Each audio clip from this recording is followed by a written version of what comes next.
pasé por muchos médicos para poder realmente definir un diagnóstico.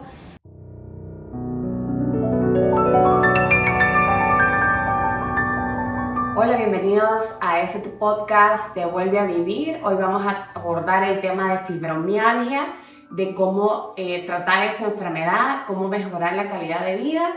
Y bueno, yo soy la doctora Verónica Castaneda, especialista en el manejo del dolor, y hoy vamos a hacer un episodio muy especial que es de la fibromialgia, desde una perspectiva real de cómo llegó al diagnóstico una persona, cómo lo ha vivido por muchos años. Así que le vamos a dar la bienvenida a mi gran amiga Lourdes Miranda, ella es la doctora Miranda, hematóloga. Así que Lu, bienvenida, placer tenerte aquí. Bueno, Berito, de verdad, gracias por la invitación, ¿verdad? Es importante dar a conocer qué es la fibromialgia y lo que significa para una persona vivir con este padecimiento que realmente es poco conocido. Te agradezco por estar aquí contigo. Gracias a ti, Lu. Muy bien, bueno, ahora vamos a hablar acerca de la definición de la fibromialgia.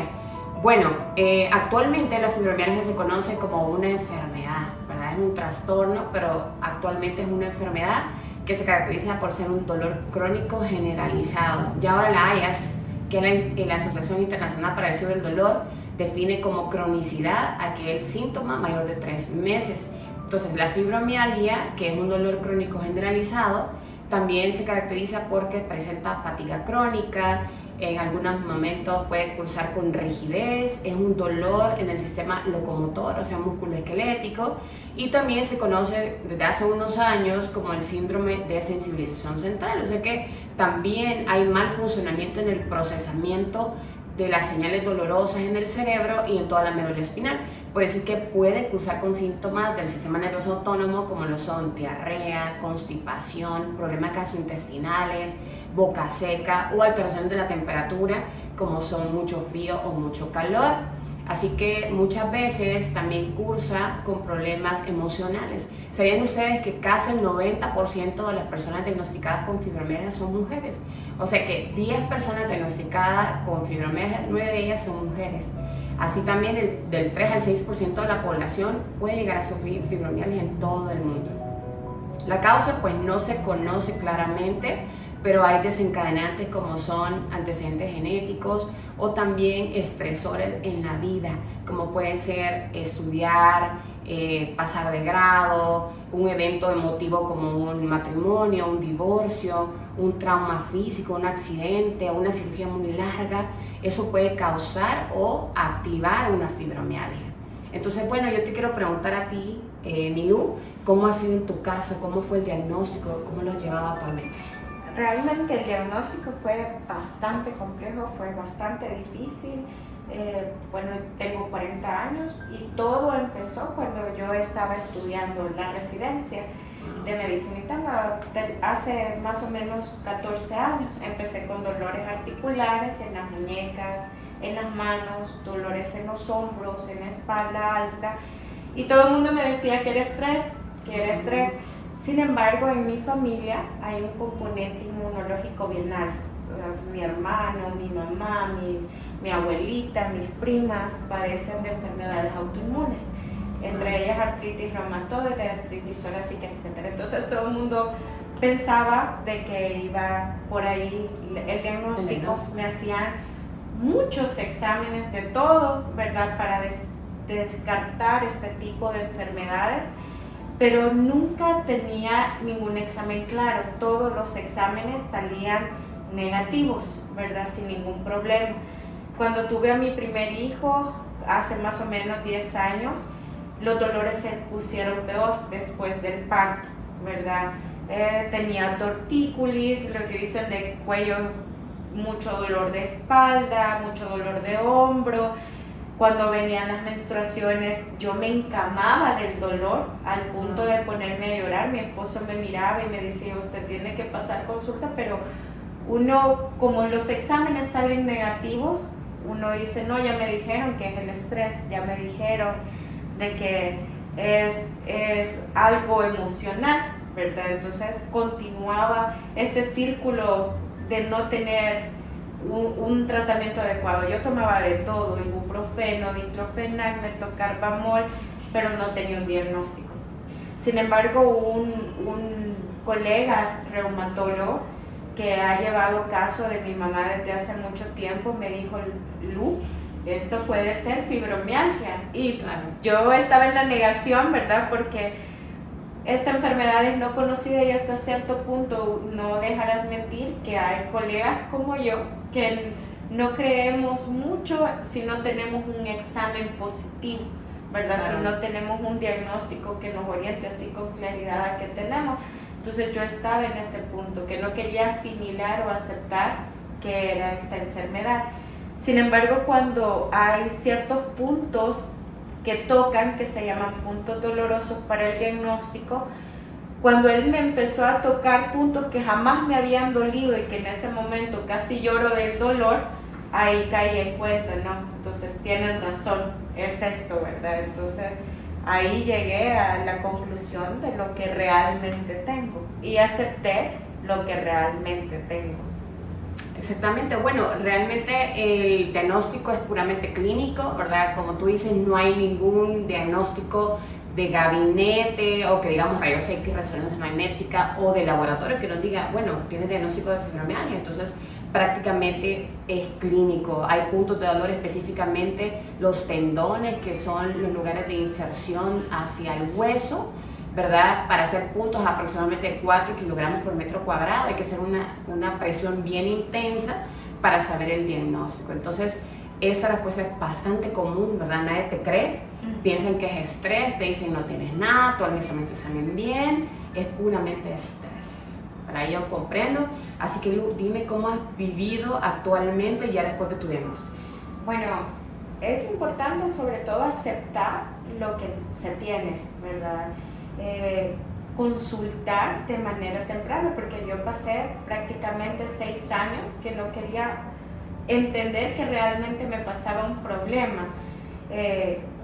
Cuando ya asimilé esto, el colega, el reumatólogo, me empezó a tratar con ciertos medicamentos para manejar el dolor.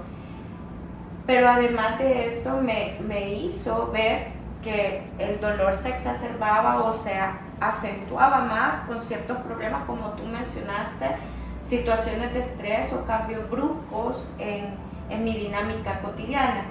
Entonces, uno, aunque no quede mucho tiempo, hay que tratar de tomarse el tiempo para caminar. Eso sí, camino de forma diaria, ejercicio. Al principio sí hice bastante, más que todo yoga de estiramiento del cuello, de los hombros, ayuda muchísimo para manejar el dolor.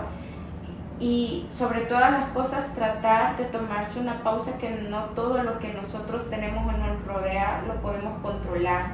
Entonces hay que saber que tenemos que apoyarnos con nuestros amigos, con nuestra familia, el trabajo, no absorber los problemas que se tienen en el trabajo. Sé que es difícil, pero hay que tratar de hacerlo para no absorber todo esto negativo que nos puede empeorar las condiciones del dolor. Y sobre todo seguir tus controles médicos, porque cada día, cada vez que uno va a un control, el médico se toma el tiempo de enseñarte algo nuevo de cómo convivir con tu enfermedad, porque esta enfermedad no se cura, es una enfermedad crónica que ahí va a estar, pero que tenemos que aprender a lidiar con ella. Y no siempre se va a manifestar de una manera. Me dice el doctor, un día vas a tener un dolor en una parte, otro día vas a tener dolor de cabeza, otro día vas a querer no levantarte de la cama porque vas a sentir agotamiento. Entonces no hay una forma fija de cómo voy a sentirme. Igual el médico siempre va a cambiar la rutina de qué recomendaciones te va a dar.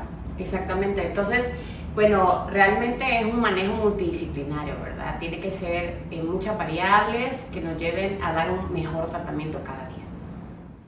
Bueno, uno de los aspectos más difíciles de la fibromialgia no solo es el impacto físico, sino también el impacto emocional. Entonces, tratar de vivir con fatiga crónica o sin poder dormir todo un buen tiempo es muy difícil. A ver, cuéntanos, Lu, ¿cómo ha pasado en tu caso? Bueno, al principio, cuando no tenía todavía como el diagnóstico, un tratamiento, sí era bastante difícil.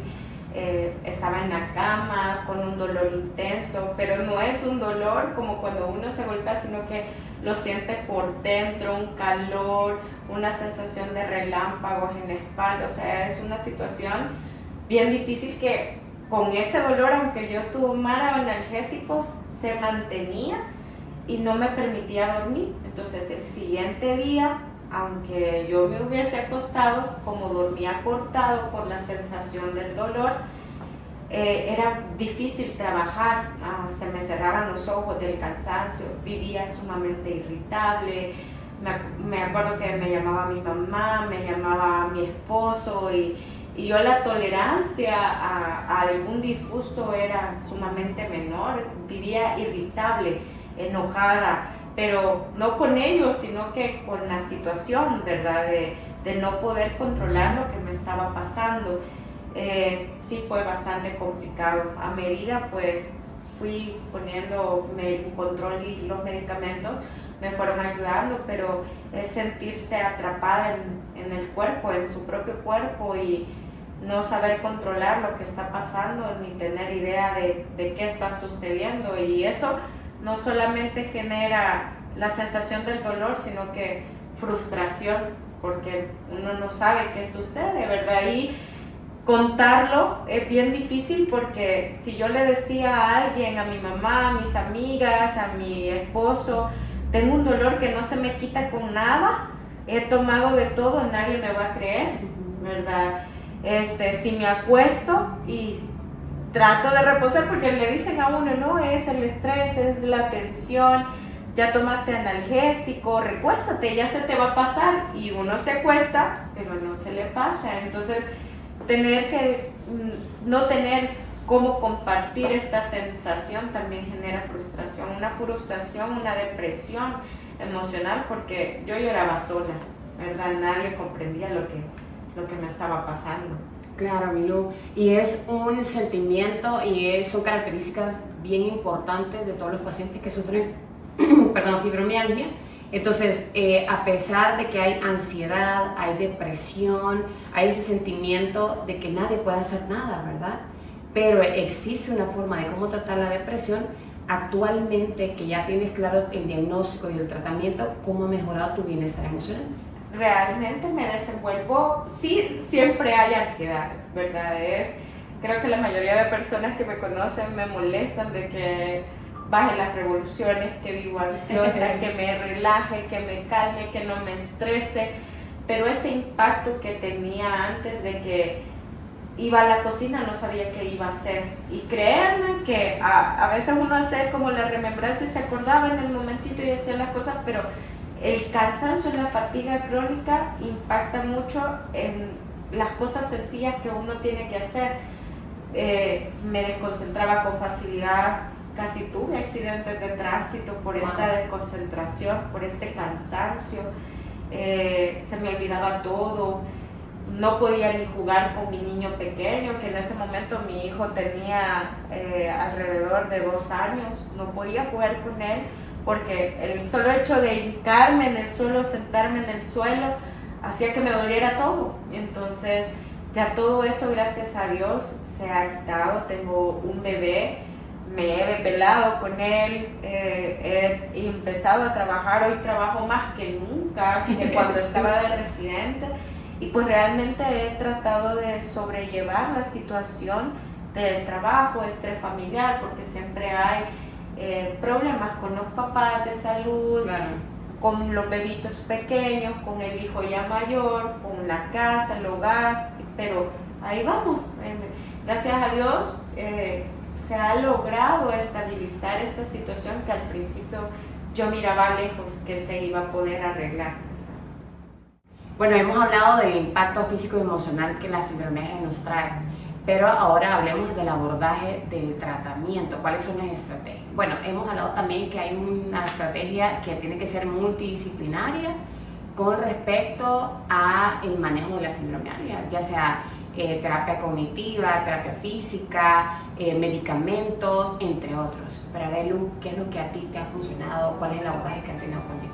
Bueno, aparte de los medicamentos, creo que eso es muy importante.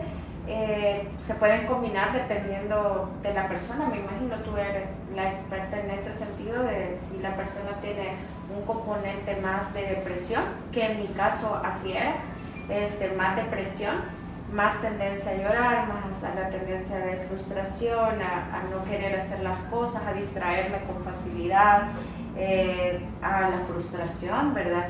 Y el manejo del dolor, que poco a poco, al principio cuando había mucho dolor, era un tipo de analgésicos, y ya después, poco a poco, gracias a Dios, me fueron quitando varios medicamentos. Pero como tú dices, el hecho de controlar la ansiedad, de controlar la depresión, la terapia cognitiva, el apoyo psicológico es fundamental, es preciso, porque uno solo no puede manejar esa carga emocional, no puede manejar esa frustración. Entonces, al principio, realmente por lo que nos dedicamos es bien difícil como buscar un apoyo en horas hábiles, Claro. ¿verdad? Pero no solamente es con un psicólogo o un psiquiatra, yo creo de que hasta la misma familia puede ayudar en el apoyo psicológico, emocional. Un pilar muy importante ha sido mi esposo, mi pareja, ¿verdad? Mi mamá, que pese a que ella también tiene sus problemas de salud, Claro. ella siempre ha estado ahí para mí. Y yo decía, tengo que recuperarme, quizás no por mí misma, sino que por mis hijos. Mis hijos me necesitan.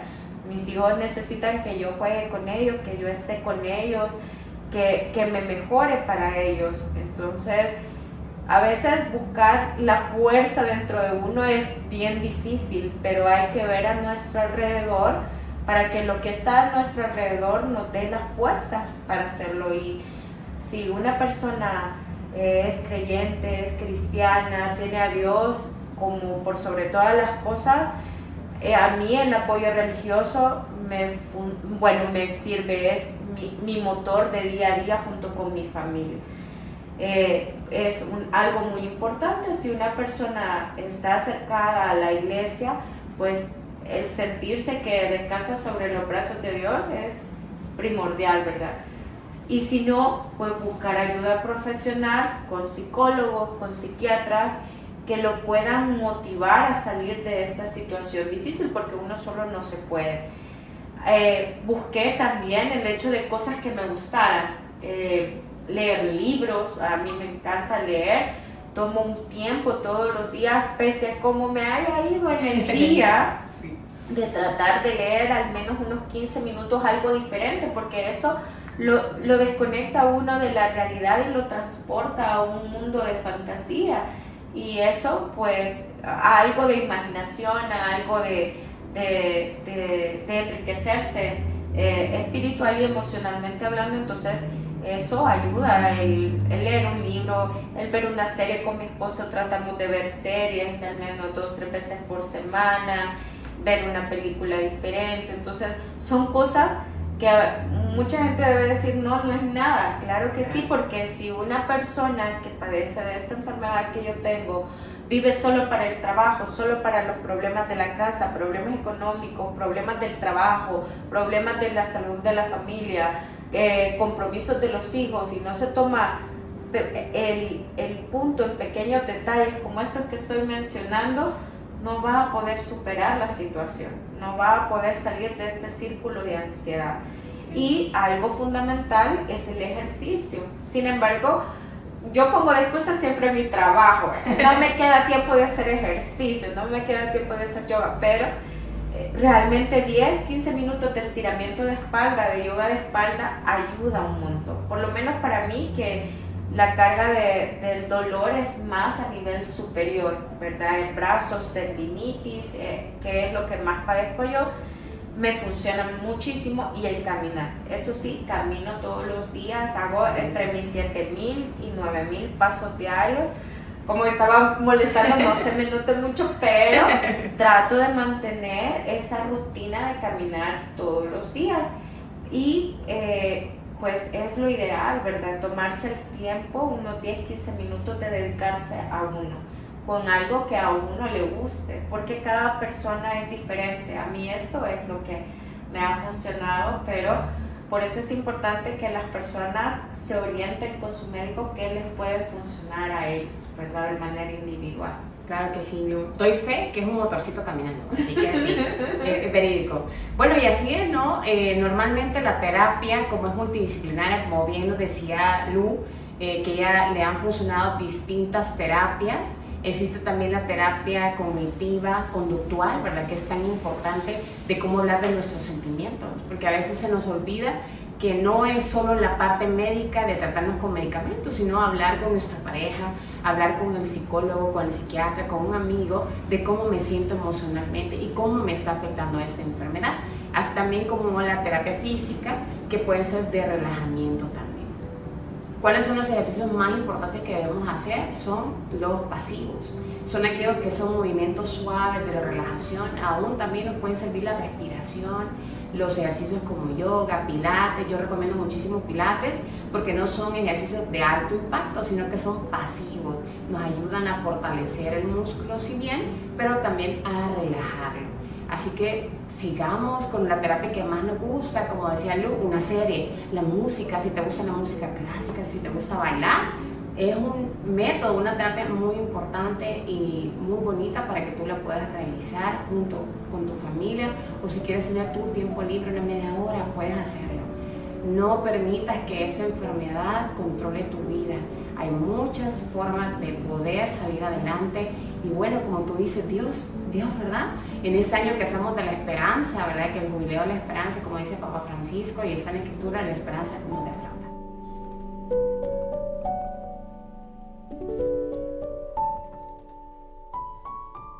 Le agradecemos a Lu que haya compartido con nosotros toda su experiencia. Infinitamente agradecido. No te olvides de visitarnos en redes. Y a Lu, ¿dónde la podemos visitar? Mi Instagram es doctora Lourdes Miranda, hematóloga, o @doctora Lourdes Miranda, hematóloga. Y pues si quieren saber más de la experiencia, pues pueden contactarme a través de mensajes. Gracias, Lu. Así que si tú tienes fibromialgia, no te olvides que hay distintas terapias de manejo. No permitas que la fibromialgia defina tu vida. Tú puedes llevar una vida plena. No te olvides de escribirnos para que si tú quieres que abordemos un tema en especial, escríbenos porfa. Y recuerda escribirnos a nuestras redes y también no te olvides que vamos a seguir haciendo más episodios del podcast Vuelve a Vivir. Hasta la próxima. Adiós.